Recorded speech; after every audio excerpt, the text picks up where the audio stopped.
discard 6 cards, reward Nether Portal. This has a bit of an Astral communion-y feel to it, right? Just like if you can chuck enough cards out of your hand, you should get something amazing, which leads me to ask, what's Nether Portal do? Is this an enchantment style thing, like what we've seen in some of the Tavern Brawls or in some of the quests? It's very solo adventures. Yeah, it's very similar to the portals from the Netherspite encounter. They're very, very permanent. Okay, now this is great because this is exactly what I'm interested in figuring out how this works. So at this point, 4 cards have been discarded, 2 more get discarded. Yep, it ticks up. All right, there we go. And this is the beautiful popping of the quest Nether Portal. And oh, look at that. It is almost as though this was a pre-recorded video with the exact correct mana cost. So the portal does take up a space on the board. It does. But this is a And sickeningly good control card. This is what I always dreamed Justicar True Heart would be for Paladin. Just an endless army of little guys. yeah, it's pretty cool. You can build that deck a couple of different ways, right? The discard decks have historically been a little more aggressive, and so you can play this at the end and get a bunch of value out of it to power your end game. Or you can play more of a controlling route. The discarding cards have not historically lent themselves to a more controlling archetype. Right. But we're adding some more cards in Journey to Ungoro that might help with that. Oh, look at that smooth transition. Lakari Fellhound Taunt, discard 2 random cards. Wow, a 3/8 with Taunt for 4. Huh. You know, I kind of want to stop for a moment and note that we've seen just 4 cards so far. Yep. First one, goofy fun, right? Goofy fun. And then we have 3 cards that we've seen that feel like they can fit in some relatively reasonable decks. And something that always makes predicting how cards will function difficult is, like when I'm looking at Lakari Fellhound, I'm responding to the current meta. I'm saying things like, oh, there have been a lot of aggressive decks. Obviously, the Pirate Warrior was hugely stressful for people until the Small-Time Buccaneer was nerfed from a 3/2 to a 3/1. And conditionally. It's a 3/1. Yeah, so when I see the Lakari Fellhound, I go, oh, this is a perfect answer for those types of pirate decks, but I don't even know what the meta for Journey to Ungoro is like, and you've gotten the chance to play it for many, many months now. This is a very nice, simple, flexible card. Yeah, so she's one of the explorers that's hanging out in Ungoro. And why are all of these explorers here? Who's leading them?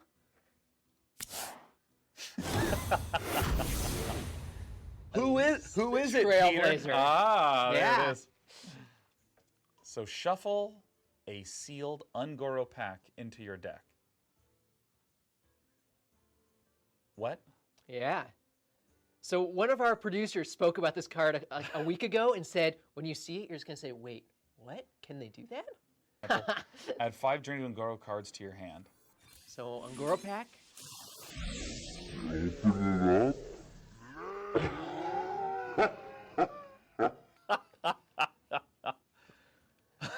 And so there you go.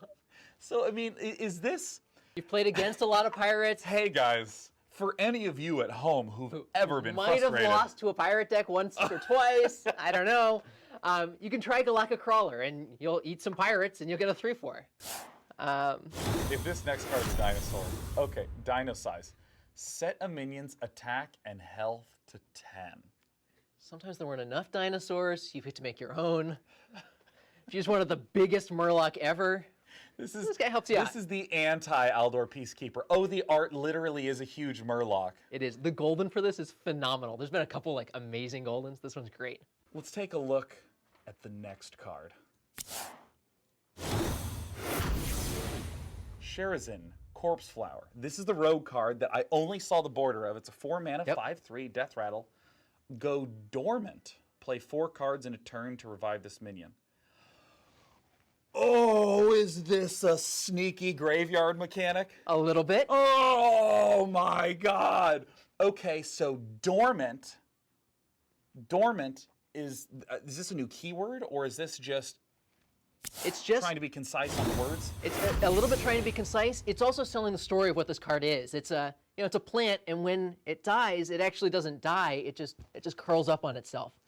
and it turns into this little city. Look at him. He looks like he wasn't invited to the birthday party.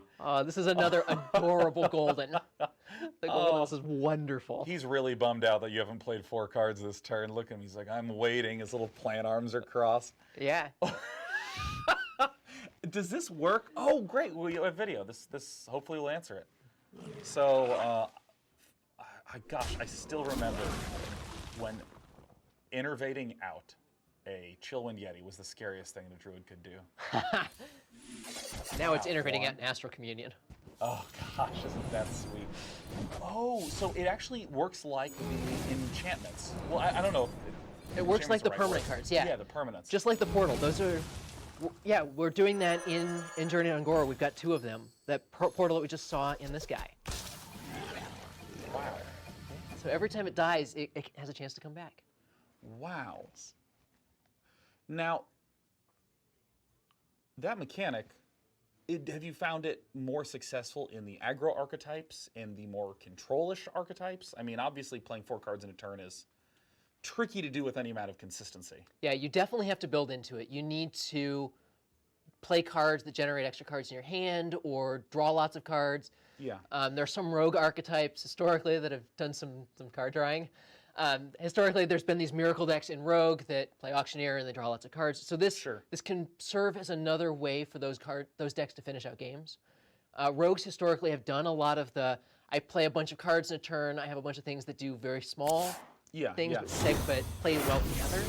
And so this is a card that plays into that kind of deck and gives them a different avenue towards victory.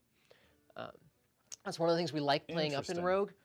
And also exploring some other things that Rogue can do. Oh, it's a legendary. It is the Rogue Legendary. Each of the classes has a legendary minion and a legendary quest. So this is the Rogue Legendary minion. Wait, every class has a legendary minion and a legendary quest? They do, yes. Every single class has a quest? Every single class. That's pretty sick. Yeah, there's 9 classes. There's 9 quests. 9 quests. Yeah. Wow. Okay. Okay, You've excited me, Peter. That's glad. I'm glad. I'm really excited about this card. I mean, I'm not necessarily saying I will be very successful with my attempts with Sherazin, but I will be excited. Let us take a look at our next card. Still waiting for that sweet, sweet Druid card. Okay, Tar Creeper. 3 mana, 1/5 with taunt that says has +2 attack during your opponent's turn. Oh, cool. This is a very simple way of saying we have defensive focus cards. Yep, this is a powerful, neutral defensive card that says you want to play some defense, here's a pretty good card for it. It's a 3 mana, 3/5 taunt if you're only interested in playing defense. Or if you're interested in giving a free card to a Cabal Talon Priest. For example. Cabal Shadow Priest, yeah. So with this kind of card, this seems a little different than the Crawler that we saw earlier that destroys the pirate, where that seemed more like a hard response to pirates, and this just seems a little bit softer and more general. I mean, what are your thoughts about these kinds of lightly reactive cards? I like these a lot. These are the kind of cards that you can put in your deck and feel one final card. You've been asking for giant dinosaurs? Swamp King Dread with 1D and no A. 7 mana, 9/9. After your opponent plays a minion, attack it. Oh, dude. Oh. I mean, this isn't a Druid card. I want it to be a Druid card so badly. Oh my God, that would be so sick in Druid. But that is an insane control card for Hunter. It is a very powerful card, yes. Oh, look at this. Look at this sad priest. Oh, and of course, Animal Bites in the hand. Let's go ahead and let's use that one to finish him off next turn. Oh, there's the tar. I see the tar theme. Yeah. He's a swamp. Okay, let's see what priest does. I hope it's. This is very sad. Netherspite Historian. Oh my God, that's awful. Murloc's invading on his turf. Oh my God, you monsters! Why'd you choose Murloc? Oh my God, it's a third Murloc. Who designed this and just said, you know who I want to make feel real sad? Everyone watching the stream, look at the Murloc today. This is the 5th one.